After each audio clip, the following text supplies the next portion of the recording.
going, everybody? Welcome to episode 17 of the podcast, a one-on-one conversation. I'm your host, Juan Sun. 안녕하세요, 여러분. 제 이름은 손원입니다. I'm getting caught in mouth out here. And today is my guest, Randy Acosta. Could you introduce yourself to the audience, please? Absolutely. My name is Randy Acosta, born and raised here on Long Island, 21 years old, and getting ready to have this one-on-one.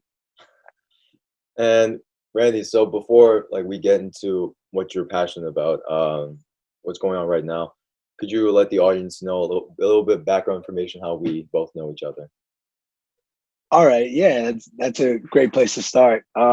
So me and Daniel, Juan-san, how I knew you back in school. Yeah. We played football together. We had classes together in East Meadow High School, and I think we definitely became friends throughout that time. But things happened, and I moved and things like that. But that's how we know each other, and I guess that's how our relationship came to be. And it has been a while since we spoke, but I'm glad to get to reconnect with you. Actually, we met elementary school though, McVeigh. Oh yes.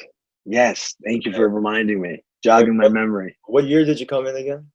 What grade? I went to McVeigh for 5th grade. 5th grade, and who was it with? Do you remember which team? I had, oh man,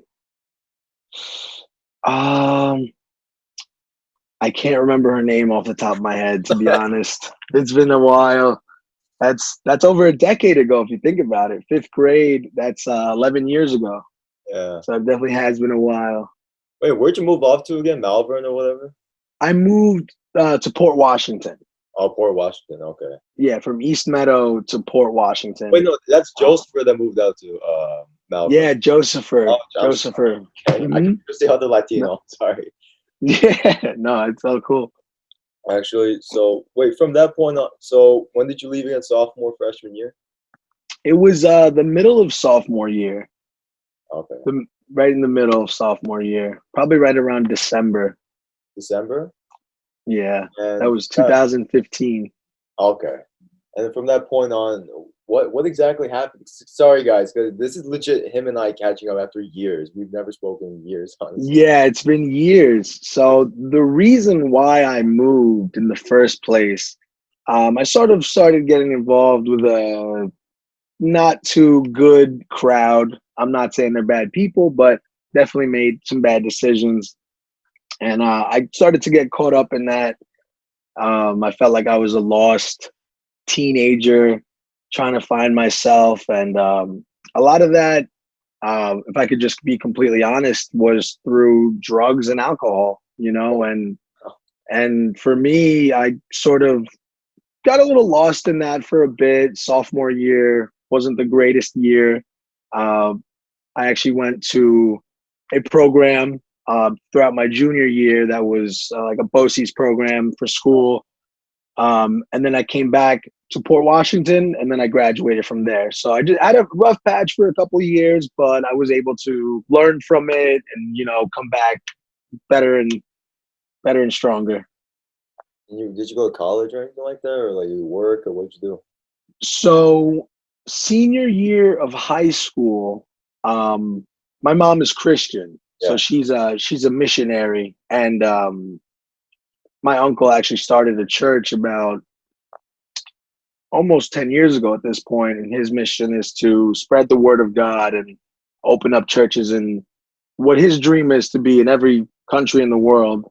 And it was my mom's calling to be a missionary in Michigan. So she moved in my senior year, and I started working during that year. So after that, I kind of just kept working. College was sort of always on the back burner. I felt like I never really had something that I wanted to fully pursue in college, so I didn't want to commit to something that I didn't know what I was really getting into, And what were you working as though? Like some Yeah, so I've been working in restaurants mainly for my whole working career. I started off as like a busboy when I was like 14. Got some waiter experience. Did that for a little bit, and right now I'm doing counter work at like a Tex-Mex place. So Oh, okay. And yeah. do you speak Spanish there? I'm sure it probably helps a bit. Yeah, we definitely get a few Spanish people that call in and they're like, "Hey, could you take a Spanish call?" And I'm like, "Yeah, I got it." You're fluent? Yeah, pretty fluent in Spanish. That's solid. And then, what was it? I mean, I'm not gonna lie to you. Like when I hear you doing waiting, well, not waiting. What's the word? Just waiting tables. Waiting, yeah, Okay, waiting. so I'm not surprised because in high school it seemed like you were a talker, and like growing up with you, and it seemed like you always had like a you naturally loved conversation between people. Like you was always talking to the girls. I remember one time it was you, me, Joseph, or I forgot who it was, maybe Anthony Rodriguez, and we came up to the library, and then I'll cut this bit up, but sit was out in the library, and you're like, "Yo, is it? Gotta go tap that ass." Yeah. Oh boy. You remember that? Oh, that's so funny. I have very vague memories, but I feel like now that you mention it, I'm definitely starting to recall that. Yeah, but I'm glad that you bring up the point of like who I was then, because I feel like I've definitely my characteristics, I guess, would have stayed the same, but mentality has definitely shifted a lot.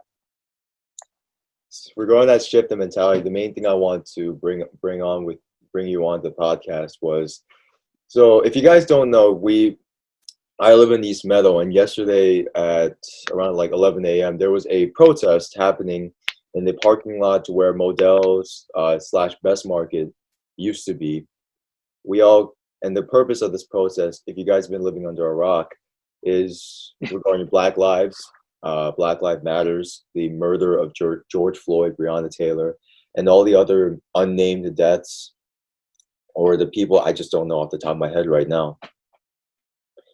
And Randy was there, and this is the first time seeing him in person after so many years.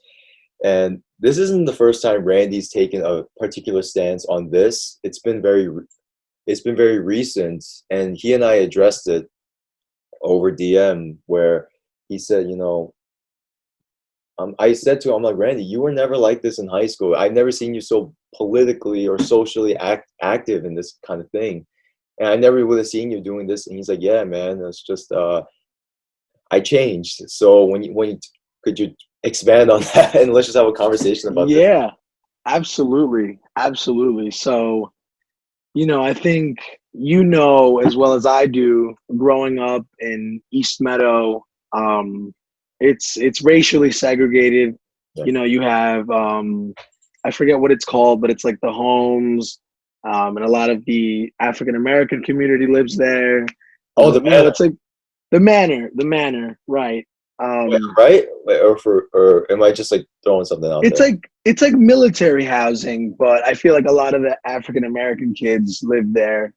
Um, but I don't know. I feel like growing up in East Meadow and going to those schools and interacting with the people that we did interact with, there was a lot of ignorance, like an abundance of ignorance towards racial issues and racial comments, racial jokes, and just things that now in hindsight you could say are very obviously wrong, but I was a part of it, and I think you could maybe recall a few memories of me even making some nasty racial jokes, and I like I I had to come to terms with that I had been ignorant for way too long, too ignorant for too long, and I hate that it took for you know George Floyd to be murdered for me to like finally open my eyes to this. And I think that's where it started. About a week ago on Monday night. I'm off on Mondays from work. Mm. It was a Monday night, and that Monday, man, I had spent the whole day playing video games, eating junk food. Like I was just doing nothing productive with my life. And I'm scrolling through social media and I see everything is about George Floyd and this, that, and the third. So I decided to look more into it. I'm like, this is really real. This is really happening right now. And it just dawned on me that I have an incredible privilege to be sitting in my room doing nothing about it. The fact that I can do that it's almost indescribable, the amount of privilege that that you have to be able to do that. So I decided that I can do something. Although I'm Latino American, my skin is pretty white. I'm not too dark, so it hit me. I don't know. It struck a chord within me, if you will. You couldn't explain it. You just had to do something about it. Yeah, I felt as though me doing nothing, I was part of the problem. I was part of the problem to be just sitting at home pretending like everything's okay, which it's not. Things are not okay in America right now. Things need to change. That word privilege, I didn't realize how privileged I was as well. And, being someone who came here to America when I was younger, not being able to speak English, and then, all right, but regarding when Randy said, the racial jokes, yeah, I mean, like, he and I were both football teammates, and when you're in the locker room, like, shit happens. There's Shit, locker room talk. when you have a bunch of cocky white kids, when you have a bunch of, like, people who try to be like tough or try to stand out, prove themselves, and then you just try to say certain things to get an edge on people, or just to Mm-hmm. get that oh type of thing, or um, I mean, yeah, it did traumatize me when I was younger, not being able to stand up for myself, just getting be like, I couldn't say nothing. I wasn't like quick tongue. I wasn't quick witted like that. I couldn't say anything. That was traumatizing when I was younger, and my dad did address this. He's a social worker, sorry, no, administrator uh, at a mental care hospital, whatever. Anyway, and he said, coming here to America as well, being 30 and not being able to understand English. See, I was lucky. I learned English when I was a kid, basically. So it was. Mm-hmm. This is why I sound like this. I've grown up with every single majority of the ethnicities you can think of. I and I had a point. Damn it, I almost lost myself. Dang it. But when it comes to that privilege, though, it's just it could be as simple as I can walk outside without having any fear. I Mm-hmm. can I can do summer camps. I can go bike with my friends at 9 p.m. and nothing's gonna happen to me. I don't have cops downplaying me the moment they see my face. Granted, there's people that downplay me or just apply prejudice immediately when they see me. But once I start talking, they're just like, "Oh, okay, so everything's under control now." But I didn't realize how privileged I was, honestly, until someone told me. This white girl, shout out to Lily at Papa Deck. She told me, "What is white privilege? I get to do summer camps. I get to do all these other things, but then people are have no money, and they or me. Oh no, it's me saying, wait, you never done that? Thinking Mm-hmm. that it's all everyone has access. Everybody does that. Yeah. Right, everyone can go to Korea, spend $2,000 on a roundabout. Roundabout, is that the word? Roundabout ticket. Like I can go to another country and then come right back. Like some fools can't even leave Long Island sometimes just because how broke Yeah. they are. Mm-hmm. And Absolutely. Absolutely. So that's another thing. I'm glad you mentioned it. So we grew up as we know each other in East Meadow, Yeah. and then I moved to Port Washington, which, in my opinion, is even more racially segregated Oh, than East Meadow. You know, where I lived in Manor Haven, that's where all the Hispanics were. You know, and then you had Harbor Homes, is what they called it, or Cow Bay, which is where all the African Americans lived. And then you have Sands Point, which is the wealthy area, so where all the white people live. And and this is not, they're very obvious lines. You know, it's like you walk down the street and you see it. There's a mansion down that street and then a two-family home on this street, with two Latino families, you know, so so, you know, me being one of them. Um, but it never clicked in my head that this is what was happening. And one example I think I could definitely bring up that we could both remember is our football coach. yeah. And I remember if when he would like call you or say your name, he would say it in like a derogatory manner. Like, you know, I don't know if you remember that, like when he would, I think it was, I don't know if it was Coach Rhodes or, but they would be like, I don't even He want to got, say it. he got fired from his lacrosse job. Did he really? That's funny. Probably for that reason. He was calling everybody communist. He still does to this day. Yeah. Oh man.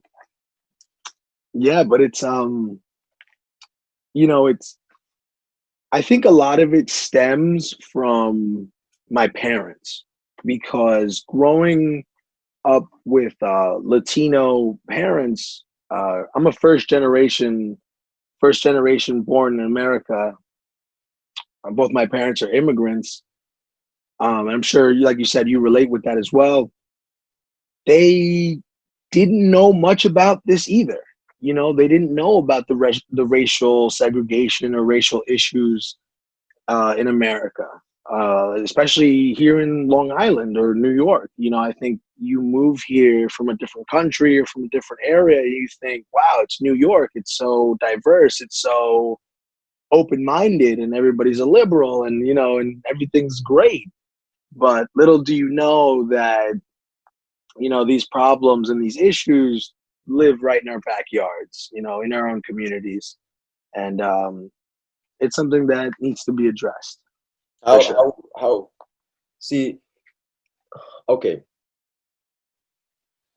It could be something as simple as, what would you do, right? They say like, I'm not like, trying to bash you or anything like, but when I hear No, people no, say no. like this needs to be addressed, I'm like, well, how would you address it? Let's go further than it. We can't just leave it at like a broad Yes, end. yes, So how yes. Thank you. can you specify a little bit on like Thank you. what would you want exactly? Okay. So for me, one of the toughest things that I've had to do and I'm continue to try to do is have these tough conversations with my mom, my dad, my cousins, my aunts, my uncles, because they hold certain mentalities about Black people or Chinese people or Jewish people that is just, you know, it's biased and it's stereotypical, and these things are like embedded in us. And so I guess when I say, I forget what it is that I just said, like, um, you know, not just leave it on that open-ended question, but like, what is it that we can do further? Um, and for me, I think it's checking that sort of ignorance within my own family. Like, that's one thing that I can do. Um, and I don't even know that I've even finished checking it within myself because I know I still hold some biases. It's hard to let go of. Like I said, these are things that have been embedded into us since we were kids. Um, But I guess when I say that, one of the things that I'd like to happen is try to spread awareness, especially in my own community, the Latino community. Because I've talked to some of my fellow Latino friends, and they agree. They're like, "Yo, my parents say some really racist stuff." Like, and it's not okay. We need to try and educate them, educate ourselves on what's really going on, and yeah.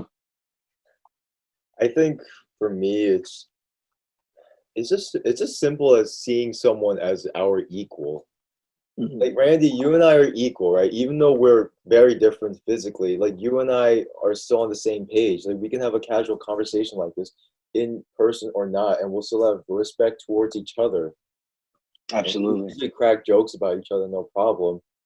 But then I'm not gonna lie to you. So I'm gonna address this on a future podcast because my friend Jaleesa Casimir, shout out to Jaleesa, she's been such a huge black activist even before George Floyd happened. Hmm. So I'm preparing myself mentally and emotionally for that podcast. But so I'm gonna address like my perceptions on black people and just like the mistakes I was doing. So I guess I'll just do it as Hmm. soon as possible just to get it off my chest because do you have any black in you if you know? Any like black heritage, Yeah, like black heritage. from not that I know of. I'm 100% Hispanic, Latino, What as are far you as I know. specifically? My dad is from El Salvador and my mom is from Guatemala, so Okay. Central American Hispanic. Actually, speaking on that, we'll continue later. Hmm. What I was just talking about. Do you see any parallels between the struggles that Latinos face here in America as well as the black community? Parallels, I would say no. No. I I think we think that we face things that black people face, but it doesn't come close.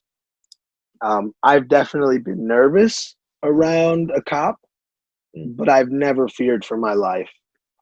You know, there's a lot of light skinned Latinos, a lot of light skinned Hispanics, and it's so effed up to admit, but like it helps us in Oh, the case of police and things like that, and police altercations and interactions. It like they see a light skinned Latino, they don't really think too much about it. Now there is definitely, I've been racially profiled by police and things like that, but really? I think, yeah, it's happened on one occasion that I could clearly recall. But I think because when I hear the word parallels, I'm thinking like the same struggles that a black person would have to face, and I think that for them, systemically, the way that they've been controlled really into these corners of America, these impoverished cities and towns that receive very little funding. Um, it's almost like we don't see it. The systemic oppression that's really affecting them. It's really targeting them, and as well as minority communities, but I think mainly the black community. Is there a, a subtle preference for light skin in amongst the Latino community? Because I actually learned this recently. Indians, when you're dark skinned in India, you're more likely to be less preferred. I don't know what the word is, but you're likely to be wanted less. Like light skin is more privileges almost. Do you see that happening in the Latino community? Um, I think so, yeah, because I've seen plenty of Latinos that, for example, is a lot of Latino girls that I've seen Yeah. personally. They'll like dye their hair blonde, and they're already very fair skinned. So if you didn't know any better, you'd probably think that's a white girl. It would almost, you wouldn't, if she was just walking by and you saw her from behind, you'd see the color of her skin and the fact that she has blonde hair, and you wouldn't think twice about it. So I guess I heard this girl say this. She said she's white passing. You know, Uh, she's Latina, but she's white passing. You know, she could pass for white. girls like that too. Hmm? I've seen some girls like that too. That they're Mhm. like, for example, do you remember that girl, Valentina Rios? I do. I didn't know, like, okay, outside of her like last name and her name, if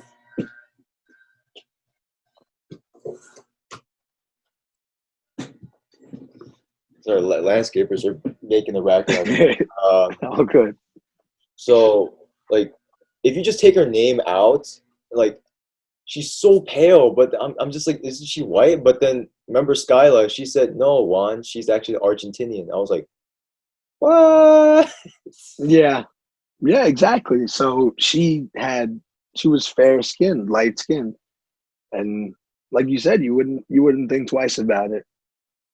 So I'm sorry if I like my question was a little bit broad, but I meant actually, do you think that Mhm.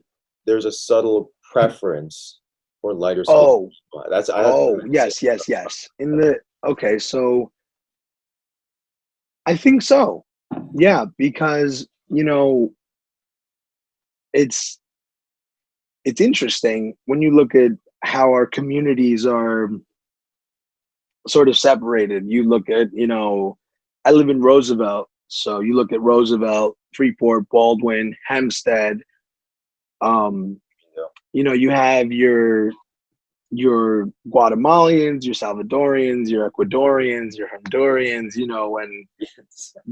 there's definitely a group of people that come from a certain place that are darker, and they tend to stick together more. And so yeah, I think there is a sort of subtle preference within the Latino community in terms of not our even our own like skin tone, but even towards like the black community as well. Because I think I have definitely seen it, witnessed it. Uh, a Latino parent will see their kid, date a black girl or a black guy, and they don't approve of it. You know, solely based off the fact that they're black. And so I think there's definitely a subtle preference for sure. Because I seen this one girl that I know. I'm not gonna bash her right now. She put up, those little questions you can put up on Instagram story. Yeah, And like ask me something. yes, so she said, so she got the question, light skin or dark skin, and she's like, light skin. I'm just like, well, what's the difference though? Because is it because how we're brainwashed to think white people are like the standard? Like, oh, the lighter colored eyes. Because I'm not gonna lie, I love blue colored eyes, green colored eyes, right? Instead of like you, unlike you or me, where we got really dark eyes, where we look like we have black eyes, honestly, and or the really blonde hair or the really fair skin kind of thing. And I'm not gonna lie, I fell into that when I was younger and a little bit nowadays. And I'm just like, well, why do I like that exactly? I can't exactly explain it almost. I think that's a really interesting point that you bring up because the way I see it, I think it was intended to be that way. Systemically, the movies we watch, the Yes. TV shows, the music, the magazines, the newspapers, you name it, it is all whitewashed. Think about the history that we learned in school was so whitewashed. Looking back on it, I'm thinking about, wait, what were they telling me about MLK? Like what did they say about Malcolm X? Like it was super whitewashed, and so when you grow up like that, especially in this country, it is sort of like subconsciously embedded in you that white is better, that's the more preferable thing, the preferable color. And we don't even realize it that we're being conditioned in this way because I think at a certain point you're so young that you can't realize it. When did you realize that you were being brainwashed? Hmm. So for me, I actually had a conversation with a friend recently, and I told him, recently I've been having to swallow a lot of bitter pills, you know? So for me, when I realized, shoot, everything that I have been taught has been taught to me for a reason, and that's not necessarily the best reason. Um, it is frustrating. It is, I want to almost say, infuriating, because you want to be mad at the world, you want to be mad at your parents, you're mad at yourself. Um, but I think when you really realize it, that you're sort of being brainwashed. For me, I don't want to say it was after I watched the documentary Out of the Shadows, but that had something to do with it, because they really break down how Hollywood and the entertainment industry is really controlled by a select group of people that are trying to push a certain agenda. So when exactly, I'm not too sure about the exact time frame. I think it was a process of learning and really getting to understand what was happening um, in my life and what was being taught to me. But it was recently, very recent. I think I realized when I was being brainwashed was when, I was talking to a girl at college, and I said, oh, them light the green colored eyes, and she said, what's wrong with regular colored eyes? Why does she need to be light skinned? I'm just like, I don't know. Makes you think. I don't know. I don't know. And then when that happened, I'm just like, let's backtrack now. Like, why Hmm. do I like really blue eyes, even though they're actually the weakest kind of eyes towards sunlight, actually. So, Randy, you and I actually have very strong eyes, actually. That's awesome. So, or why do I like blonde hair? Like, why do I like all these things that kind of resemble a white person, but then in somebody else, though?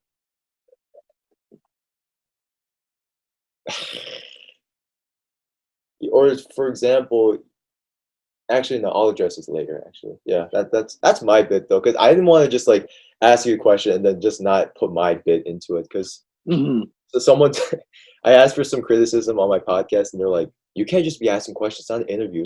It's a one-on-one conversation." I mean, this is tough because it's like you have the slight echo or uh the technological difficulty sometimes, but it's okay for the time being. Yeah. You said there was an echo? Maybe, I don't know if my thing is No, loud. I'm saying like just in case, because like if we were like this in person, it'd be like such a natural flow, right? But then now this, you actually have to stay quiet, otherwise you can't hear. Okay, whatever. You get the point. You get the Yeah. Like if we were trying to talk over each other, none of us would hear what we're trying to say, point. for Exactly. sure. Exactly. Um, no, honestly, Wansan, what you just brought up is, it's hard to say. These conversations are hard to have. Um, I remember being at a young age, maybe around just getting into middle school, maybe 12 or 13 years old. Also, I lost my voice on Thursday and then again on Sunday, so that's why I sound a little raspy, a little weird. But I remember like my dad asked me, I think around that age, your dad starts to get a little like, hey, where's the girlfriend? Oh, Do you like any girls? And because you're getting to that age of maturity where, you start like, being curious about girls and things like that. And my dad asked me, like, is there a girl that you like? What kind of girls do you like? And I remember telling him, like, you know, I want to find myself a nice white girl. You know, I want her to have blonde hair. I want her to have blue eyes and the works, you know, and I thought that that for me was like the perfect girl, you know, um, and I don't know really why. For me, I just thought I shouldn't be with a black girl because I'm not black, you know, like it just didn't seem like that was a thing that should happen. Um, and it's interesting. It's very interesting because I think at that age, at 12, 13 years old, looking back on it, I knew nothing about the issues that I know of now. You know, I don't think anybody was really talking about systemic racial oppression in middle school. You know, Actually, when you have certain kids, wink, wink, at the kids coming into East Middle High School wearing MAGA hats, or the shootings at schools, or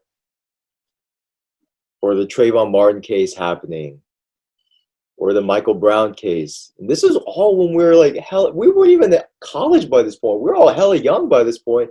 yeah, And then when that came up, I think that's when this started to ignite some discussions. I wasn't taking them seriously because I didn't understand the reality that how powerful, how dangerous a gun is, how dangerous that situation can be, how scary it is.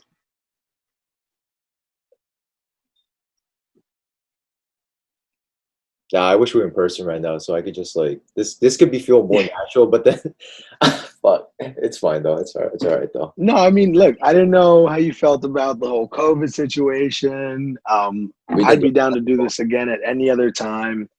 But this is my first Zoom call ever.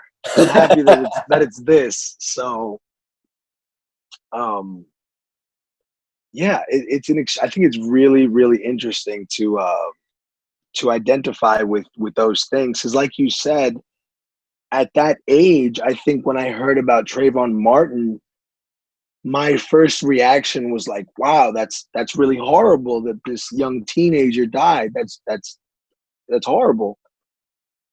But the way I saw George Zimmerman, I sort of thought that's one of the like very small percentage of the population that is white supremacist or racist or KKK or what have you. I thought like it was just this minuscule part of the population that was racist. Like school had taught me that like the KKK wasn't a thing anymore, that like, you know, neo-Nazis weren't a thing. They never said anything about that.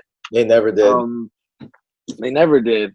You know, that there's still white supremacist groups that run rampant in this country. You know, never said anything about that. So I think without anybody ever telling you these things, you're never gonna know about them. Especially when you live in East Meadow, Port Washington, you know, Glen Cove and Great Neck and just these like really predominantly white areas, Levittown.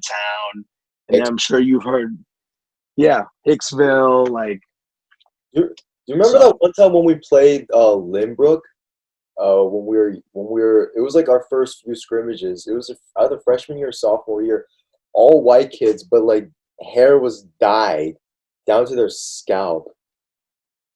I was like, this is one of Really? the most like whitest teams I've ever played in my life.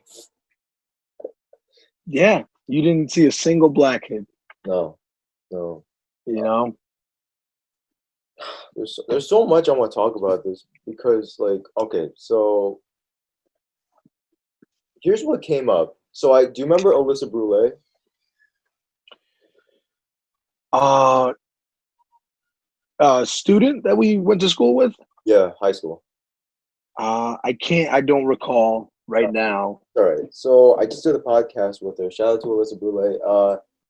She she told me she like I'm a white girl talking about this black issues, like it's not, if I don't feel comfortable, it's like not my place as well. I felt that, the closest thing for some reason, like you guys can bash me. I like correct me if I'm coming off as ignorant also, Randy, because it seems like you're kind of woke.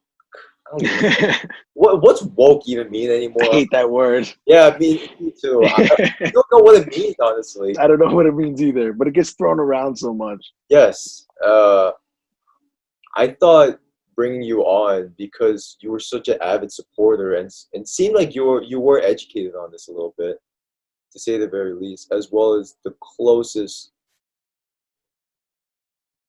to the black ethnicity group.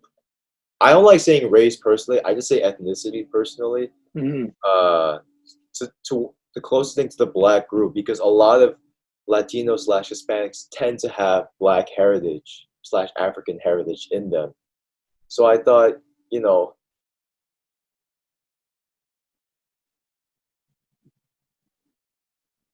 a compromise, maybe. Mhm. The next Mhm. closest thing outside of talking to a black person, which I will next week. Don't worry, guys, in the podcast.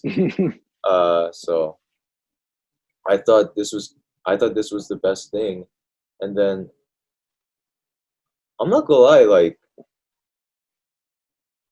being is it bad that I'm afraid to talk about black issues because I'm not black, and I've had black people tell me, why are you talking about this? You ain't black. I was just like, you're right.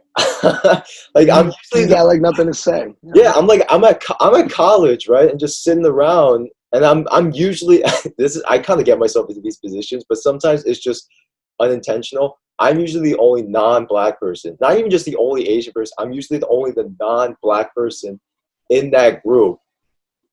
So when we start talking about black issues, and I bring my 2 cents, it's not even like really just forcing myself into the conversation. I felt it was natural flow. I was just like a little bit, but then I see people just like, or there's just like a bit of an uneasy vibe from them. Mhm. It's like, Mhm. so am I not allowed to talk about it? Am I not allowed to contribute to this? You know? So did you,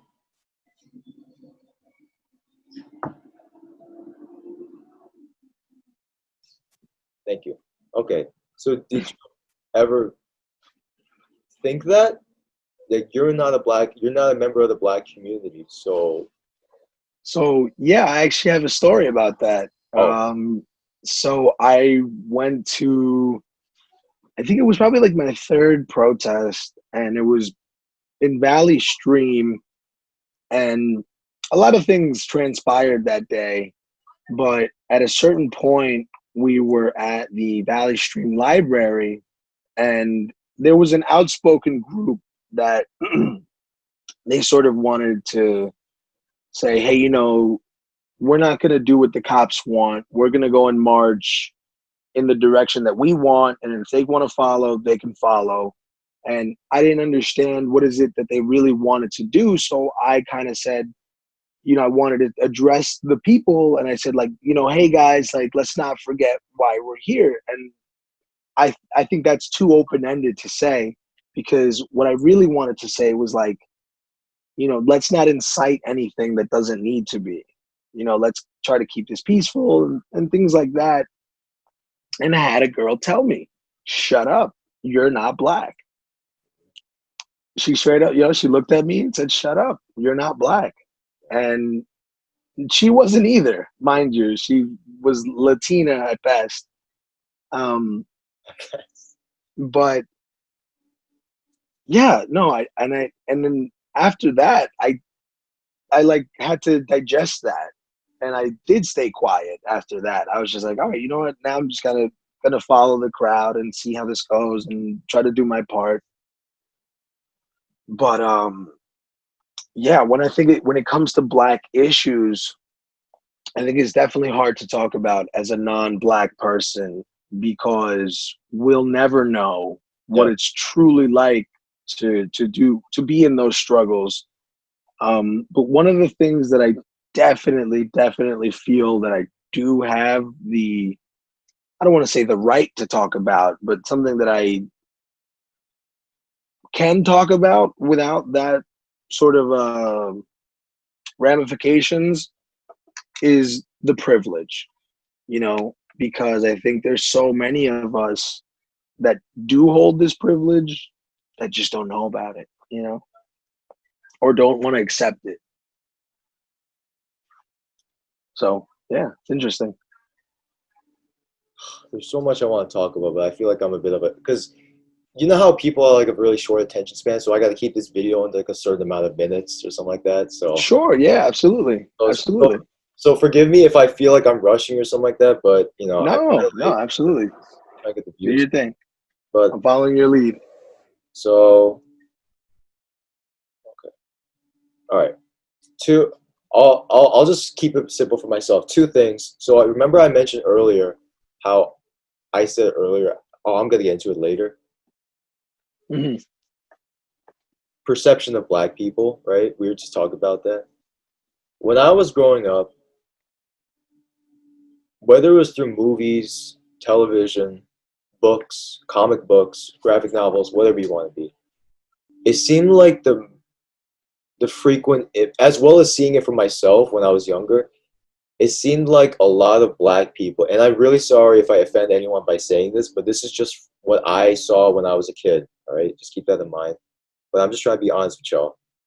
When I was younger, I viewed black people as like the hood people, like bums, because like all I saw at the bus stop were these black people with their pants hanging down their asses. I'm just like, you guys look like idiots or bums to me, man.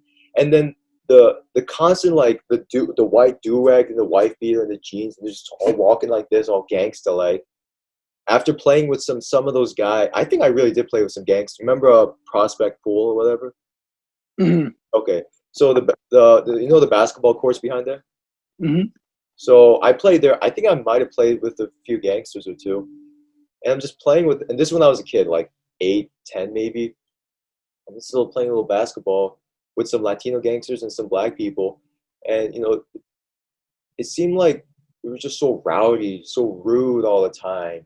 Or just so ghetto, like that constant image was like almost ingrained in my mind when I was younger. Like all black people are ghetto. All black people are ghetto type of thing. They're all ratchet. They're all rude. They have no source. They have no sense of manners. They're not polite type of things. And then they're not smart. They're not intelligent. They don't do well academically, like me almost. I had someone challenge me on that, and it was a black girl, and I was just so amazed, and I was just so stunned how ignorant I was as well. Her name is Jaleesa, the person I will be talking on next week.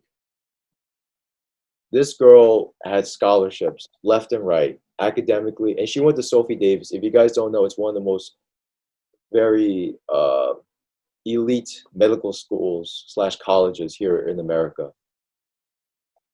She got there, and she's just putting up posts of like black doctors, girls with like box braids or cornrows, or guys just cornrows and all that stuff, being like black. I don't know what to say, but they're still intelligent. They're still themselves while being professional and all that stuff. And when I met someone like that, I was just like, I'm so ignorant. I'm so brainwashed. Regards to black community, uh, it has come out when I was in college. You know, not being smart about it or just not thinking about it. But I'm getting there, improving Hmm. my perception of black people. And when I Hmm. see stories of like Ben Carson, like coming up from the hood and like becoming such an academic, being so intelligent, or just defying that negative perception of black people that I just was limited to sometimes. my only interaction with black people up until high school when I met Josh Hall was just, or even Josh Castanera. Shout out to both of them. The only thing I was limited to was those ratchet people I saw at Walmart. Those not well put together people on TV, movies, the books I was reading, the comic books I was looking at.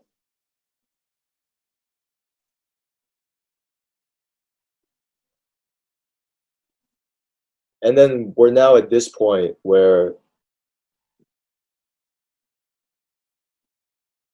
black people are just humans. They're just darker than us. That's all. They speak English like I do. Maybe a little bit differently sometimes, but they have families. They eat food like I do. They're just the same people, but just a little different. They're just darker sometimes. They're just different care or something. And just seeing them as the equal has been such a, it's so simple, but it's such a big challenge for so many people, like myself, because we're like we addressed, we're so conditioned to see black people in this lens. And then when we see someone talk, all right, I'm just gonna be a bit. Wait, hold on. Correct me if I'm wrong. Someone who doesn't speak with like a slang or some type of like accent. And when I hear that, you know, some people are like, you know, why do you talk white? You know what I mean? So I know I just went on for a while, but this is like something No, I love it. I love it. I've always wanted to talk about either with you or talk with a black person about, and I have, and I just can't wait to talk with to Jaleesa about all this kind of stuff. But Hmm. yeah, Looking forward to to watching that one. yeah. Thoughts, Randy? I just Okay, so yeah, I definitely I hear exactly what you're saying, because when it comes to when I was growing up, you know, me and my dad, we'd be in the car, we'd be driving, and we'd be, let's say we're in Hempstead or somewhere, um, where there's black people, and my dad would say to me like, oh, you know, be careful with the black people. In Spanish he would say, but be careful around the black people, you know, they're thieves, they're not good people, they'll hurt you, they'll even kill you, you know. And those things, when you saying it to a kid, their mind is very, it's like a clean slate. They've never had interactions with black people, you know. I was a kid, I went to pre-K and elementary school and things like that, and I, like you said, didn't have many interactions with black people. So when it came time to really form my understanding of who they were, you have, you know, my dad saying these things and family members that hold certain views. It starts to get ingrained in you, and and that's how I was for such a long time. I would, like you said, I would see a black person who, like you said, is, as a person, is not well put together. Like it could be an Asian guy or a Latino guy that is, you know, talks very, you know, slang, do rag, and, you know, and doing the walk and whatnot. It could be any of those ethnicities. But for me, it was perceived that it was only black people. You know, those are the only hood ghetto people. They're the thieves. They're the robbers. They're the bad people. You know, and I had to really challenge that within myself. Like that's not right. That's not okay. That's not true. Um, but when it's systemically ingrained in you, and especially with me, like by my parents, it's you really, like you said, you, that's your view, those are your lens, that's how you see this. And I think you got to just like rub the dirt out of your eyes at a certain point and just say, hey, what I've been taught is wrong. You know, what I've been taught, what I've come to learn and come to know about these people is wrong. And I actually wrote something down here. It's coming to terms that I had contributed to the problem for too long, you know, and holding these beliefs, it did not stop there. Like I'd mentioned earlier, I have said one too many disgusting comments about whether it be Black people, Asians, even my own people, Latinos. I almost at one point thought I was white, you know, and it's like, I think at some point that's almost desirable. You know, you like, and it's so messed up that we were conditioned in this way because white people have a really fucked up history, you know, like, so, um, yeah, man, it's a tough conversation to have, but we're having it right now. And I think this is a really good start and a good base to build on, to continue to have these conversations, whether it be a podcast or just a sit down with your mom or your dad or just any person close to you that holds these beliefs and these ideas. Uh, you know, it's definitely, I think it's definitely a good base to start from to have those conversations. All right. So the reason why I called you in, the protest that happened yesterday. I I'm will. listening. Just grab my water. Oh, okay. I will tell you my end first.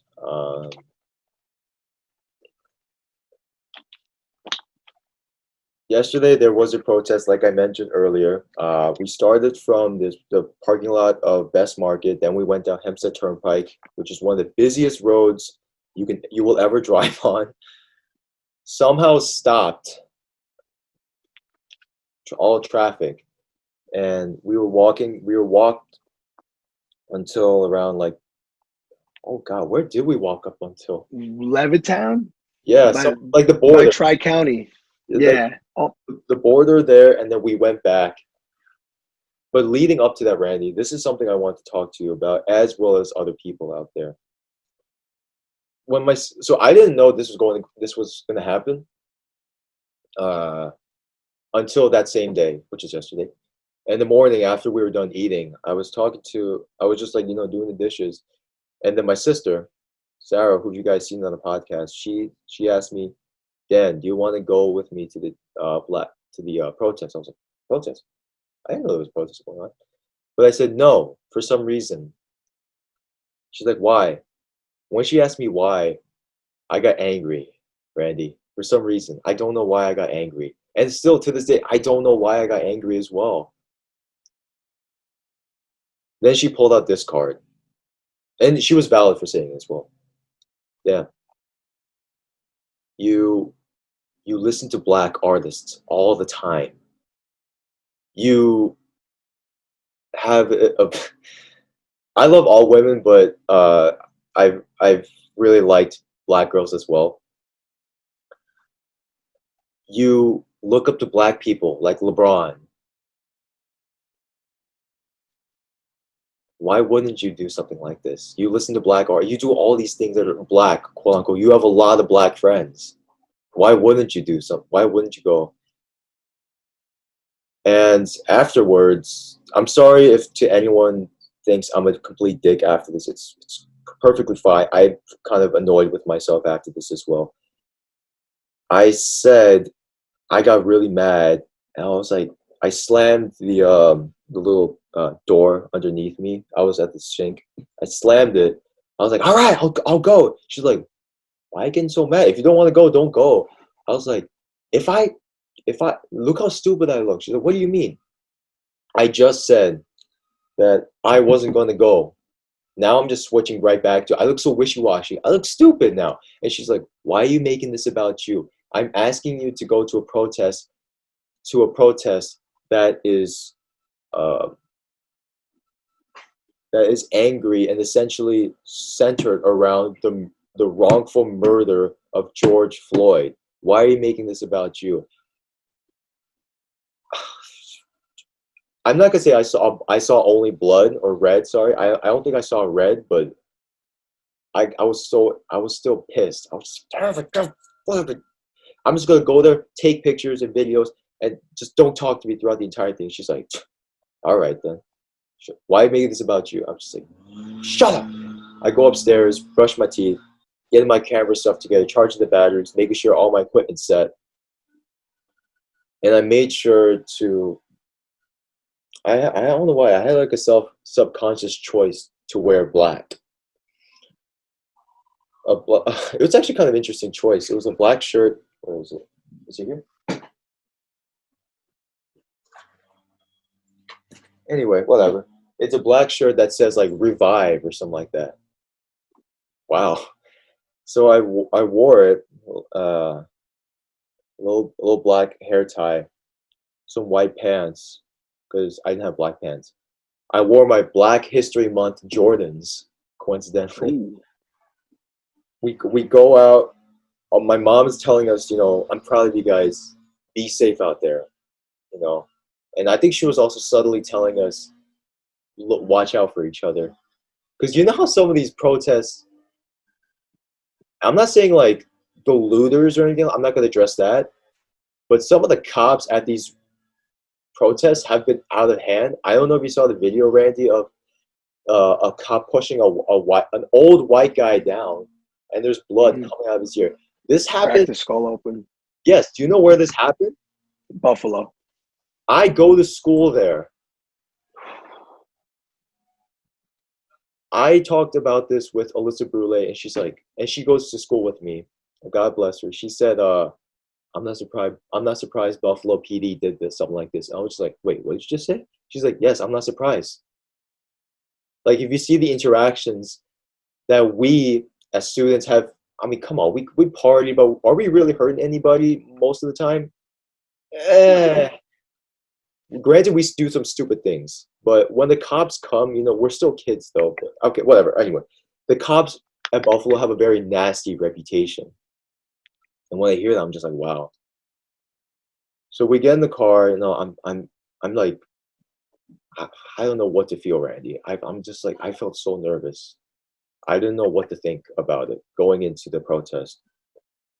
So I thought, let's just try to cope with my fear, my grief, my pain, my anger, my uneasiness, to say the very least. I start taking videos. I'm just following my sister behind her. We're walking. We get to it, right? And I'm like, oh my God. I'm like, I don't know what to take a picture of because I was just like, I was kind of like uneasy, Anxious. nervous, so nervous. I'm seeing people I haven't seen in years. I see the signs. I see the black people there. I see the water bottles around. I see like the actual preparations. I'm just like, yo, this is for real. This is gonna happen. This is gonna happen. So I'm like, all right, I just gotta get a photo. Just do something. So I get out of that group. I step all the way. I step like 50 yards back. No, not 50 yards. Hold on, like 20 yards back. I take the picture of the group. It was a shitty picture. It's okay. So I'm like, okay, I just did something. And everybody starts really coming in, like growing. I'm just like, people actually taking this seriously, dog. Then we start meeting up at the center, and I saw you. Sorry, and then I saw you. I'm just like, yo, Randy here. Yo, he's taking this thing He's taking this thing seriously now, for real. Then the guy, what's his name again? Yeah, the organizer. Dionysus. Yeah, I forget. It's Yo, almost like a Greek name, but yeah. it's like. So we go there. He gets to the center. I'm just like, I gotta get the shot. I'm just like, I'm not getting anywhere. So photography ethics, I'm just trying to be polite, like I'm sorry, I'm sorry, excuse me. Thank God people were very nice to let me through. And then I think they saw my camera, so I was trying to get a good shot, trying to record what he was saying and all that. Then I felt the rage, and I saw the rage in his eyes when he was saying it. Granted, he was a bit like, all right, I'm sorry if I offend some people by saying this, but he seemed like a battle rapper. He's like, we as black people have had enough. He turns around, comes right back, almost like a battle rapper. Then he's saying his bits. And then finally, thank God, he addressed no looting. I was like, oh, thank God, no looting. Okay, thank God, nothing bad's gonna happen like that. Okay, cool. The black girl starts speaking, and then once they were done, the guy in the middle goes, "Now we march," and then they're going. I'm just like, this is really happening. This is real. I'm doing the things I saw in those textbooks that you and I used to read when we were in school. All those black and white photos, all those civil rights activists, all those people that have done this before you and I. I'm like, I'm them right now. This is real. I'm doing what I'm part of history now, essentially. Like, as douchey as that sounds, I'm part of history now. Like, this is gonna happen. So I started running and just being the active photojournalist I'm trying to be. Just he's like, go man, just go. I'm just like, oh, fudge. All right. So I'm taking the photos and I'm just hearing the Black Lives Matter, say his name. I'm just like, holy crap. Like, I'm in it. This is so scary. This is so real. This is I'm in a movie. This is happening. And I see you at the front just going it with the signs. I feel the pain. I feel the rage. I feel the grief. We keep walking, and I see the cops are actually like working with us. They're like what, few feet ahead of us, making sure that no one else gets in our way. I'm just like, holy crap! I did not expect this kind of collaboration, this kind of teamwork in this situation. Shout out to the cops for doing that, though, by the way, and working with us. We're going down. We're going down. Then we come to our first. Actually, no.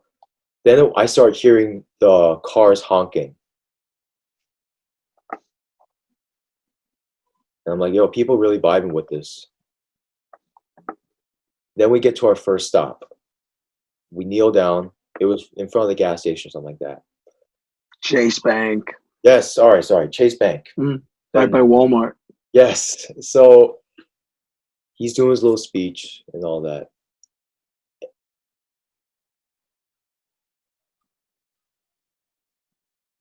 We keep going again, and we get up, and they're like, I don't know if we're going left or right or something like that.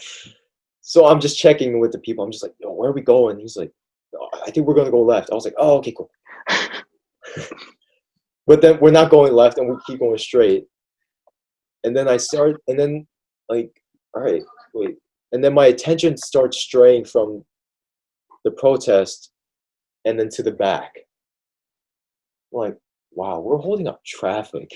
We're holding up Hempstead Turnpike, one of the most dangerous roads in New York, at least. But then I'm just thinking to myself, is it wrong that these thoughts I'm about to say that I had, is it wrong that I'm thinking these things? One, isn't it just kind of getting a little repetitive? A little bit, like something new, guys, or oh my gosh, scream, rah, rah, rah. And I might be wrong, but after that entire protest, I'm just like, a lot of the most vocal people there weren't even black. They were white kids, yourself, a couple of other Latino kids, Ursula Khan's sister. She was really screaming out there. I was like, what? And the organizer wasn't really doing. He was just like, stone cold face, man. Just walk. Mhm. I don't think he was at the beginning. He was screaming, but then but then like as we were walking, like, he wasn't screaming as much. He wasn't as riled up. At one of his speeches, when we were doing these stops, I think we stopped like one, two, three, so three stops, I believe. At his second stop, I think he said one part that kind of vibe with. He said, "Cops." I'm trying to do in his voice because his voice was just so powerful. It just had such an authoritative ring to it. You feel? He said, "Cops can take out their badges. Cops can take out their uniforms. I can't take this off." I'm like, facts, damn. Uh, Second stop, I wasn't really paying attention, honestly. There was, this is actually kind of funny. The landscapers were working, and there was like a little fence. And then to like help to like show that he was supported, he takes up his little rake and he's like going up and down his little fence. He's like, that part was funny. We get to the end of like our first wave. He says, "I don't care how pissed off everybody is. We finna go back now." I'm just like, wait, hold on now. There's traffic right behind us. Like, hold on. We've already been fucking up a lot of traffic. Like, I'm like, all right. I'm just a photographer. And during this entire thing, Randy, I did not dare say a word throughout this entire protest. I was like, I'm gonna stay in my lane.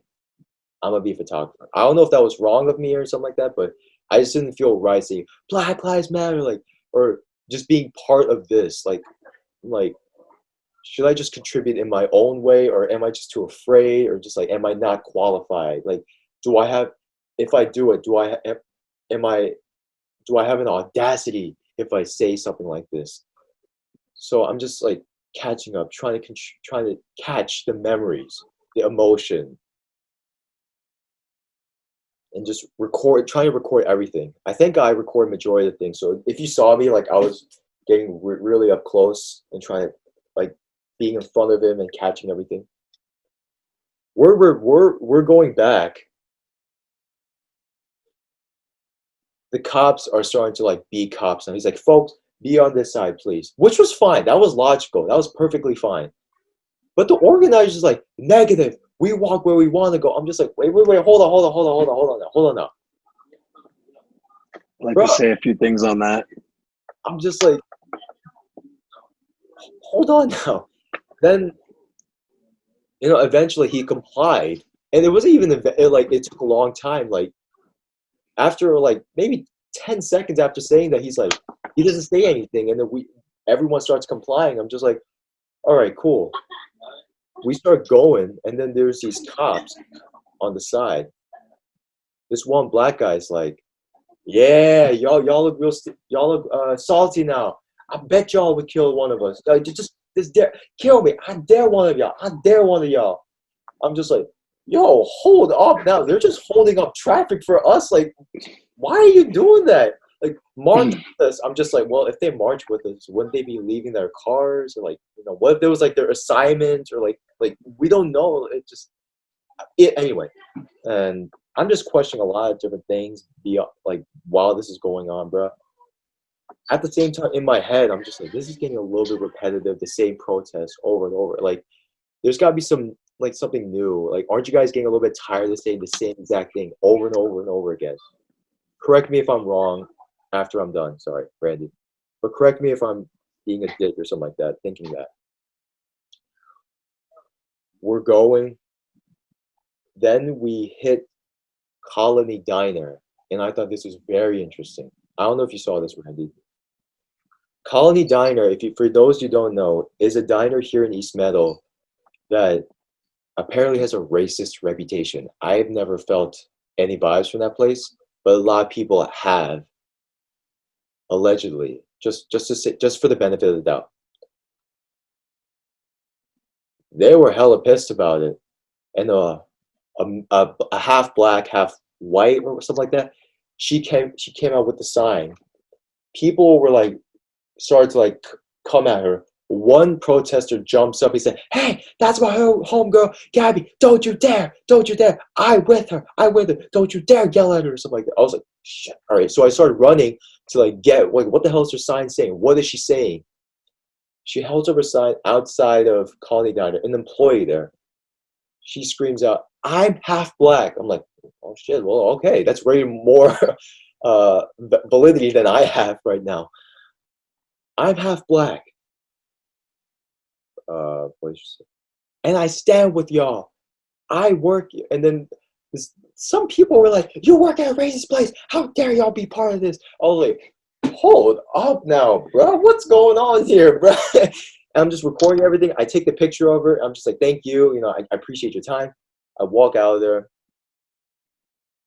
We're going, same exact protest. It's not like really drift apart, Randy. Like at first it was really condensed. Now it's just like real distance while we're marching. Yeah, real spreading apart, man. Then we get to, this is like a very interesting part. We get to Eisenhower Park. That intersection between the Eisenhower Park and the, what was it called? Hempstead Turnpike. That was the last stop. We stop, and then the guy's going off, and then he says, for 8 minutes and 40 seconds, or whatever, however long George Floyd was up until, he said, "We're going to be staying still, just like George Floyd." First 5 seconds, no one really does anything. The 6th second hits.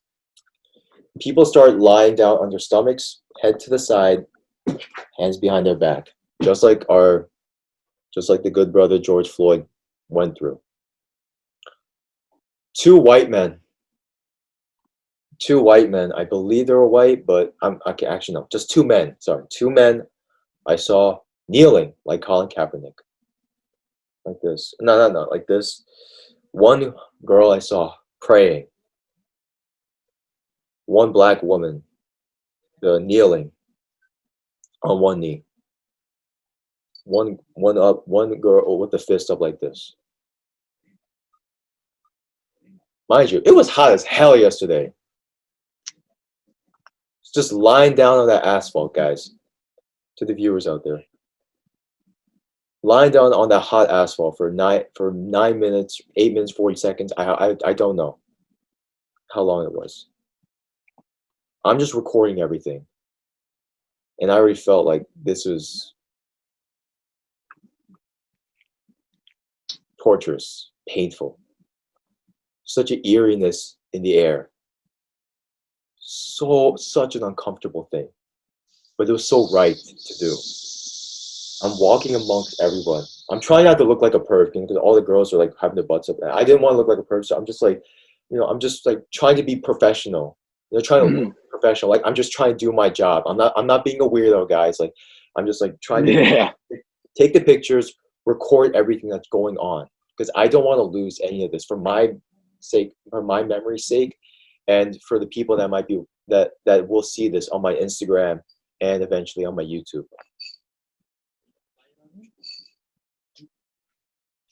He says, like, I think he was along the lines of,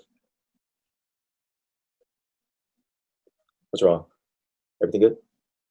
Oh yeah, no, my window was open. My little cousin was just walking by. Oh, okay. The organizer says, just like George Floyd went through this lying down on the ground thing, let's never lie down on the ground ever again or something like that. So I wish I remember what he said, but it was along those lines. He said, "From now on, we're gonna stand up." Not lie down or something like that, right? Mm-hmm. Okay. Something along those lines. We're going back. Michelle Williams says hi to me. Shout out to Michelle Williams. Thank you for that. I'm like, "Oh, hi. Thank you for recognizing me." We're going back. One white guy's like, "Yeah, look at those cops now. Think they can lie down on the ground for almost 9 minutes." I'm thinking to myself, every single to one of you protesters, not the black people, the non-black people who haven't been racially profiled or just been through such a hell being here in America. just to the non-black people or the people that were so vocal about this during this protest, would you guys say the same outside of this protest? Would you guys, can you guys be like this outside of this protest? Like, can you guys do this by yourselves? Do you guys feel the same way? Like, you know how Randy, when you're at like, remember when we were at football, right? The little hype ups to like get everyone up. Hmm. If Absolutely. if it wasn't for this environment of this hype up, right? Just people would be like, I'll work it up, I'll work it up. Okay, Black Lives Matter. When 20 seconds ago you were just being like still, you know. And there were some people walking and they're like, join us, and some people did come in, you know, God bless their souls. But and I'm like, you're talking a lot of shit. Can you say the same shit outside this protest? You know, we're walking right to the parking lot. I don't know what's going on. Like, are we still? Are we gonna talk at that spot we just met up, or you know, do we disperse now? People dispersed. What's going on? I'm like, why aren't you guys staying? You know, what if there's more? Do you feel like it was like a mutual conclusion? So the organizer, he's walking, and I'm just like, I'm like by him by like, I look like a complete TMZ douche. I admit that, but I'm just trying to catch everything, and I'm seeing the people like flocking to him, and they're just talking to him like, oh, can I have your number or something like that? Like what can I do? I'm like, will you actually hold up to your word? Will you actually do what you're asking to do? Will you actually do it? Instead of just being all this, now you're just like in this high, this really hype, honestly. And I'm just questioning it while I'm filming everything. And this organizer, his face is so down to me. Not as riled up, not as emotional. I'm like, he's just shaking people's hands. It's just like, oh, the number is 516-4542 or something like that. He's not even looking at the person, he's just talking to them. I'm just like, what's going on? Are you not almost, are you disappointed with this protest or something? Or are you saddened or something like that? Or like what happened? Then I'm recording, and then my sister's like, Dan, that's enough. I was like, all right. We go back home. I'm just like, this is, I don't know what to think, Randy, while I'm in that car. I don't know what to feel. I just did that. And I'm just like, woo, you know, like, I did something. I got out of my comfort zone, but I'm just like, did I make a difference? Did I make a tangible difference? Like, what changed? Because Randy, few hours later, me and my sister were driving, same old driving, same exact thing that I've seen every single day of my life when I've been here in East Meadow. Same driving to, I don't know, Stop and Shop, going to work. Like, what changed exactly after this protest? What changed? Did the organizer expect like a mile long worth of people? Granted, that would have been amazing. Was he disappointed with the amount of people? Like, what was going on? Then I come back home, and I'm just basically repeating what I am to you right now, to my parents.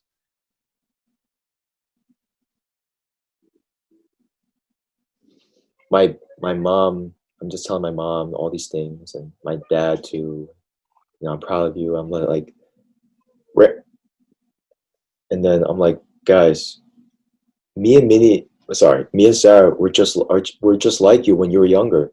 Because Randy, if you don't know, and to the viewers out there, Korea in the 80s or 90s or something like, there was a lot of political unrest. So a lot of young people were protesting, and my parents got tear gassed. One kid, there's this very famous photo of someone like this kid got blasted in the head with a tear gas canister. That guy was gone. He was dead. But it was a student, so that caused a lot of uproar as well. But the photo, he's like this, blood trailing down, and a student's holding him up underneath his arm, like hooking him and like trying to get him out of the crossfire almost. My parents went through something like that, and I'm talking to them about this, and they're like, "Yeah, you did protest, but we got tear gas." I'm just like, "You're right," but Randy, I'm just sitting there at the dinner table. I'm like, I can't believe I just did that.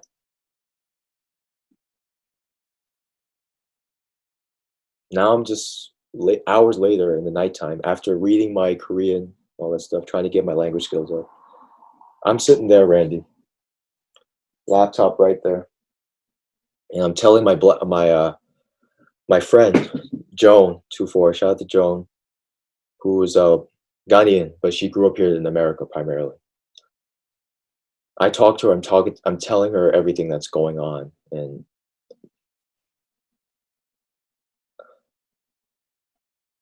there's so many thoughts through my head, Randy. Like me as a Yeah, non man. me as a non-black person doing this kind of thing. I was a photographer, and yeah. Just on a bit of lighthearted note, I was so surprised you didn't recognize me though. Dude, it's the hair. I did not know you with long hair. I think that's what it was, dude. When we knew each other, you had short hair. I did have short hair. That's right. And like even with my mask on and my glasses, I lost my hair tie though that day. I was kind of pissed, but it's okay. And then some people were like, "Wonson?" I was like, "You recognize me with all this stuff on?" And so I just took my mask. I smiled. They're like, "Yo, Juan's here and shit." Uh, So yeah, man, I love that what that whole thing you just went on. You talked about your experience, you talked about what you felt. And I think one of the things that if you didn't realize it, or I'm just gonna point it out, is that it made you feel. yes. It made you feel. And actually, while you were talking, I wrote down a few different points. Um, By the way, Randy. Yeah, Randy. I had feelings. Something happened yesterday. so so I love one of the things that you brought up, and this is one of the teaching points that happened to me, and because all of this is about learning for me, because I'm uneducated when it comes to these things, and I my goal is to become more and more educated day after day after day, little by little, incremental knowledge and learning. So it is understood as a society, as people, the conditioning, the things that we were taught, that the police are there to protect and serve, that they're there to protect us, which is true. That is their job. However, being that we were on the busiest, intersections and turnpikes in Nassau County, and like you said, even maybe in New York, excluding the city probably, but um, the cops, in the way I see it, were there to silence us, to divert the attention away from the protest. They didn't want the people to to really see us or hear us. In the beginning, I had a friend who was there. Shout out to Michael Motormedian. I don't know if you know who he is. He was talking to Theo, and the cops were sort of they wanted to know what was going to happen. So Theo told them, we're gonna march down Hempstead Turnpike, and they were like, okay, we'll close off a few side streets, and my friend told me that the cop asked Theo, so are you guys gonna stay on the sidewalk? And he said, maybe, maybe. Sidewalk. And Hell no. sidewalk, that's what I'm saying. I was like, sidewalk? No, no, sir. And and so my friend was telling me that as we were changing directions and kept going and doing the things that we were doing, the cops would have to get back in their car, move, drive up, go divert the attention. I don't know if you noticed, they would go up ahead of us, Yes. and then they would block the traffic and then divert the traffic to the side streets. And that, I think that was their purpose in doing that, was to really try to sort of silence the protest. in a way, right? Yes, they are there to protect, but I don't think, because you saw, right? I also wanted to ask you this, but you saw that um, nobody was rioting. No, Nobody nowhere had. close. Nowhere close to that at all. Nowhere close. Mhm.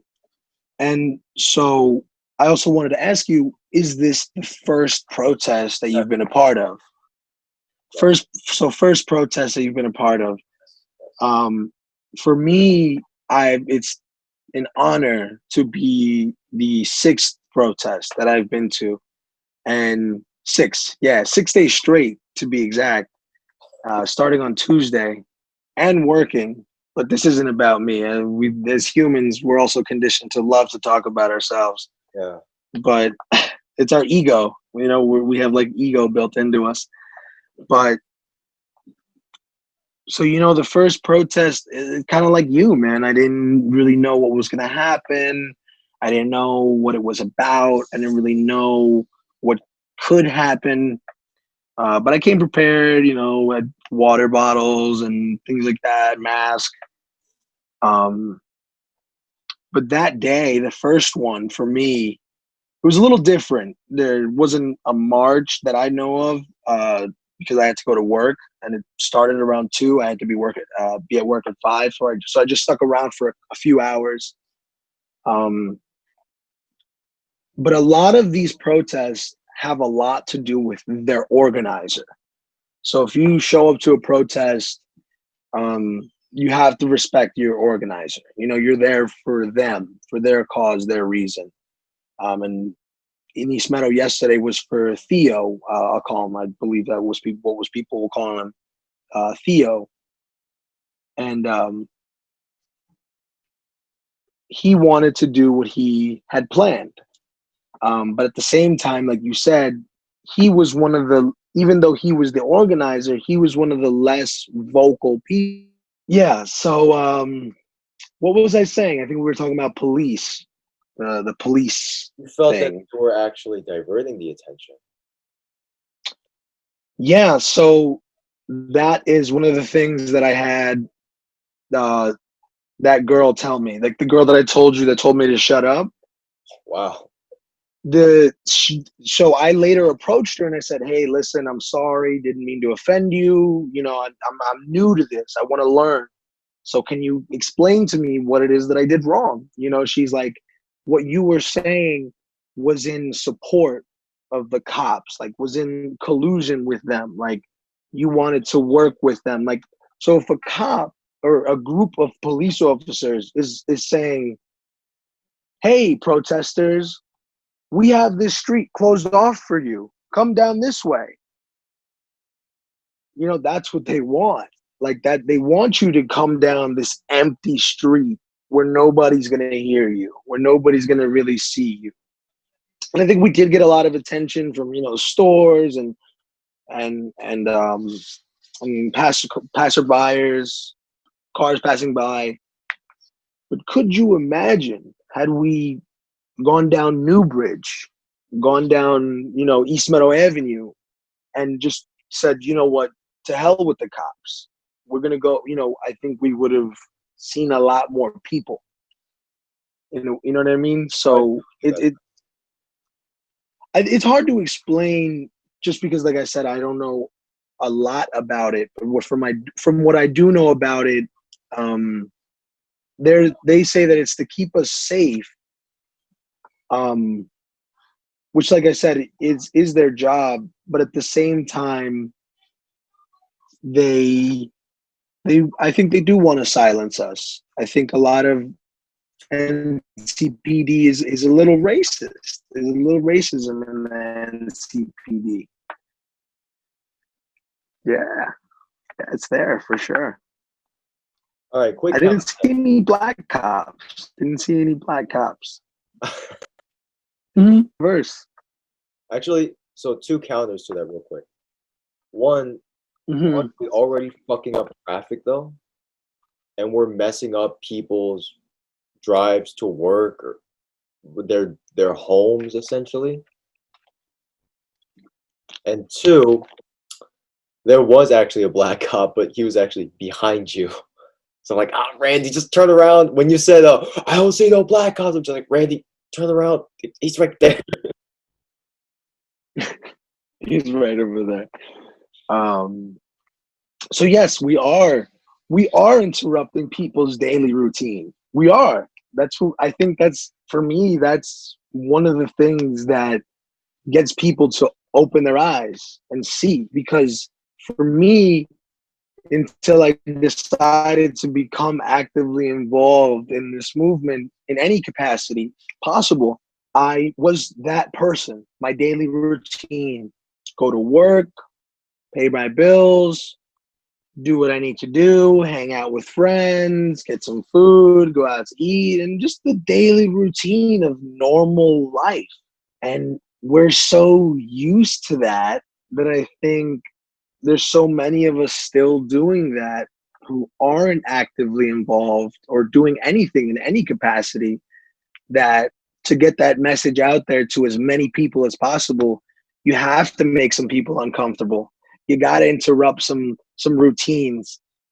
You got to interrupt some of the normalcy that we're so accustomed to. It has to be interrupted. Like, you know, when you see on TV, we interrupt this program. We're interrupting the program. We're interrupting the daily routine that we've become so accustomed to in this society. Go to work, pay your bills, hang out with your friends, and don't worry about social issues because they're not your problem. Especially where we live here on Long Island, uh, a lot of people still don't see it as their problem. They see it as a black people problem. Yeah. You know, so that's where I'm coming from on that aspect of it That is in a terms of interrupted. that is an Mhm. interesting perspective, Randy. Thanks for saying that. Actually, for me, I was just looking at it from like a more. Let's see, I wasn't like trying to like intentionally support the cops or like be Mhm. against the movement. I didn't know, just like you, at one point. 'Cause for me, I was just looking at it from like the logistics perspective, the practicality Mhm. of certain things. I'm just like these people were like, okay, like the normalcy, absolutely, like publicity. You need to get that out there for sure. He's, but at the same time, though, are we like someone just wants to go home or like something has something urgent, but we stop that though, and I feel like kind of a dick for saying that though, but it's just So for the few cases that may arise in which there's somebody in a car who needs to pass, I'm sure at which point they'll roll down a window and say, "Hey, my daughter's sick. I'm trying to get her to the hospital. Can you guys let me by?" I think at that point, as protesters and what we believe in, will absolutely clear the way for somebody to pass that needs to pass. how. Um, how we move, we clear the road. There, we I don't remember where I was at, but there was a car that needed to pass, and it was communicative. One person said, "Hey, we need to move. We need to move." That person said and looked around to the people around them. "Hey, we need to move. We need to," and then everybody's kind of looking around on the same page and realizes, okay, we got to move for this moment in time, for whatever the case may be. So that's another thing is like the communication in these protests, I think are really good, for the amount of people that are there, for all of us to be walking in unison, for nobody to really stray off and try to do their own thing, I think is really a show of, what we can do when we come together. So is the goal trying to essentially piss off the cops?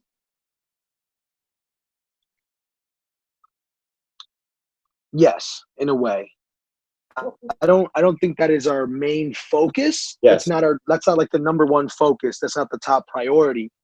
But we need them to know that you're not gonna silence us. You're not gonna tell us where to go. One of the chants was, whose streets? Our streets. We're allowed to go wherever we want to go. We pay taxes. We as the taxpayers of this county have bought Nassau County Police Department a lot of really nice things, a lot of trucks, a lot of weaponry. They've been looking to be militarized, which they have. I saw it in Valley Stream. They had an NCPD military style vehicle. Oh, damn. And it wasn't National Guard, it was NCPD. And so they do receive a lot of funding as the Nassau County Police. So I think we do need to let them know a few things, because when it comes time to becoming a cop, I think you know what you're getting yourself into, at least a little bit, in especially here in Nassau County. Nassau County Police disproportionately monitors and patrols Black and brown communities disproportionately. You don't see them a lot in Garden City, in Merrick, and where are they at? They're in Hempstead, they're in Freeport, Baldwin, they're in Elmont, all the ghetto areas, and that's not right. That's systemically unjust, for you to be, because you're now targeting these people essentially. If you're patrolling the communities constantly, I heard something. They said that if you're told that you're something, you're more likely to become that. So if you're told as an Asian, you're supposed to be smart and do good in school, or as a Latino, you're supposed to be a laborer. You're supposed to work with your hands and mow lawns or be a carpenter or whatever. You're more likely to become that because those are your beliefs.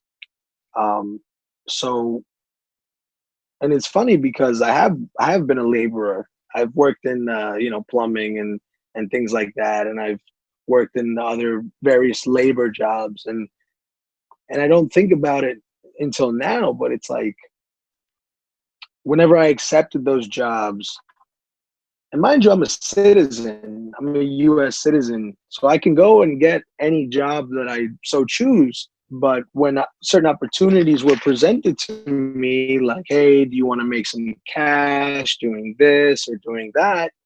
I was like, yeah, let's do it. Like, that's what I'm meant to do, right? I'm meant to do these cash working jobs because I'm supposed to stay off the books and things like that. But until now, do I really realize that that I held these biases, even about my own self and what I believed, and what I believed that translated into my life and what I did, you know?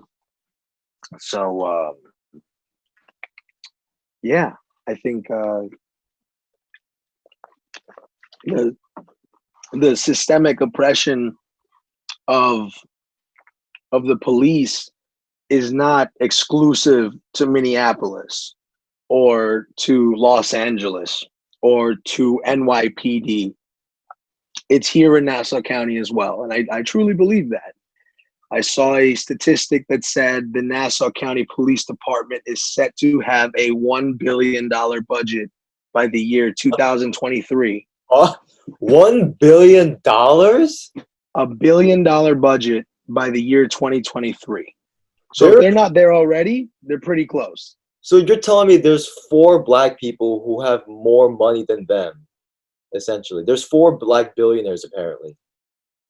And so you're telling me that department is going to make more money than, well, let's just say for like right now, right? If they had $1 billion right now, you're telling me only 4 Black people in America make more money than them? That would be true. Yeah. That's wait. Where's that stat from? Like Newsday or something, or like? Um, I definitely would fact check that because I don't know. I think it was on. I don't know if it was Newsday. I don't want to get too sidetracked here and start looking it up on my phone and whatnot. But it's definitely something to fact check. But I think you can check their budget, like their current budget, which is a lot. What is it?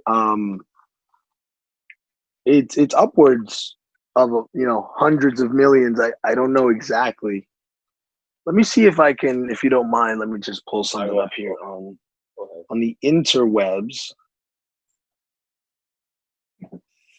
You know, I wouldn't be surprised, Randy, because how bad Nassau County taxes have been, just steadily growing and just getting so goddamn expensive out here.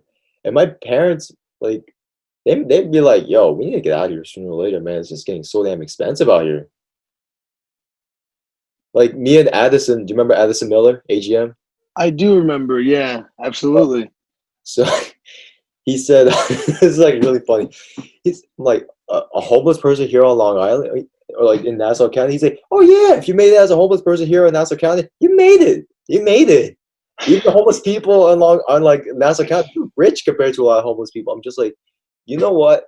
There might be some validity with that. I can see that going down a little bit.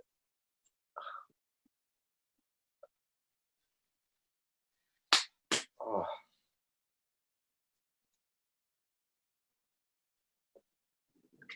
One sec. So this is from the Nassau County, New York government website. Uh-huh. It is a lot. Jesus Christ. How much is it? 400. It's 436 pages worth of stuff. So people that do their homework really do their homework. Because when they put these things out, these legislative pieces of paper, it's not a 3-paper pack. Like it is a thick thing of paper, and for you to go look through that whole thing, that is a job and a half.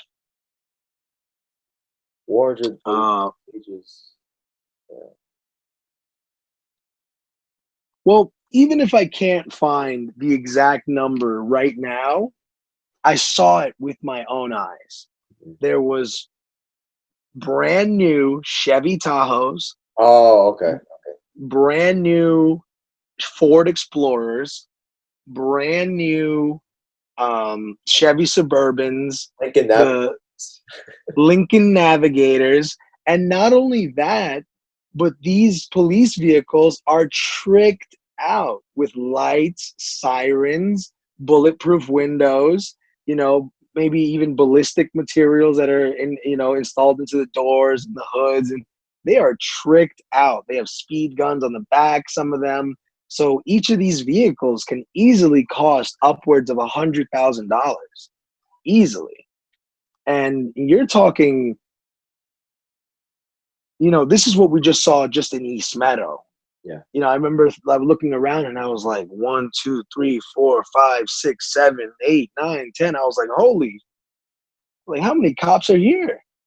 How much money is that? And a lot of them were highway patrols. I'm like, why are you guys here? You guys have better things to do, like catch them a-holes doing 90 miles on Meadowbrook Parkway or something. They were closing. Yeah, they were closing off the highway. They thought we were going to go on the highway. Oh, that would have been crazy though. Sure. That's what I'm saying. They were there to, in a way, like, all right, here, we cut the path for you. Follow this path. Like follow that path of that we've designated for you so that you could, get your message out or whatever. I don't, it's interesting the way that the cops operate, especially watching it for yourself here in Nassau County. Despite the vehicles, you look at every Nassau County police officer that was there is on payroll, and they're well-paid police officers, Nassau County police officers, some of the highest in the country. So you think about how many I saw one squad car that had 4 officers in it. You know, I 2 can in the see front, that. 2 in the I back. can see that as well. So you talking about having all of these guys on payroll in nice cars, detective cars, all these things. This is our money. This is our resources. Where's the youth programs? You know, where are the housing programs? Where are the Welfare. educational programs for the youth in underserved communities? They're just not there, you know? Obviously, I'm a bit joking as I say this, but I fear this might actually become a reality. Friggin' Tesla trucks or something like that at one point for them. As cops, yeah, It's probably. like SpaceX cars now for them or something. Yeah, absolutely. Did you see the drone? What? They were do you know where, okay, so there's the McDonald's Yes. right by the Dunkin' Donuts, and then there's the I think it's like a Wise Eyes, an optical store, Yes. or like a Blimpie that's there too. Yes. Yes. So right in that parking lot, there was one of those like big suburban, one of those big trucks. Oh, you pointed the middle finger at that guy. You're like, "Ah," like that. Yeah, I said F the drone, because you know what are they trying to do? Are they trying to bring about a surveillance state in Nassau County? You know, Nassau County has implemented the red light cameras, and I Yes. think something that we don't take into account sometimes is that these red light cameras are also cameras. You know, they are there to surveil you, and a lot of the times I think it's more than just red light camera tickets. You know, it's a little darker than that. It's invasive Mhm, privacy almost. mhm. Absolutely. There was one guy who seemed to have a lot of knowledge on these things, Yeah. and I don't Oh, know how why the factual. guy right by you, right? Yes, All yes. Hmm, hmm. 1945, these cops were doing this. I'm just like, what? Wait, what? Yep. Hmm. I saw it. Okay. And one of the things he said was that in Nassau County, they have installed over 5,000 surveillance cameras, not What? red light cameras, surveillance cameras. And he's like, you see them around, and I'm going to keep an eye out for it. But he said, you see them around, and he's like, these aren't red light cameras. These are straight up surveillance cameras. And these budgets, these laws, these articles of whatever was passed right under our noses. You know, we knew nothing about it. The people that did vote voted for that, you know. And you know, I had mentioned something to a group of my friends yesterday after the protest. If you like the video, please share the video, like the video, comment on the video, and with this going on right now, educate yourselves, y'all. All right, and always and always, y'all have a blessed day.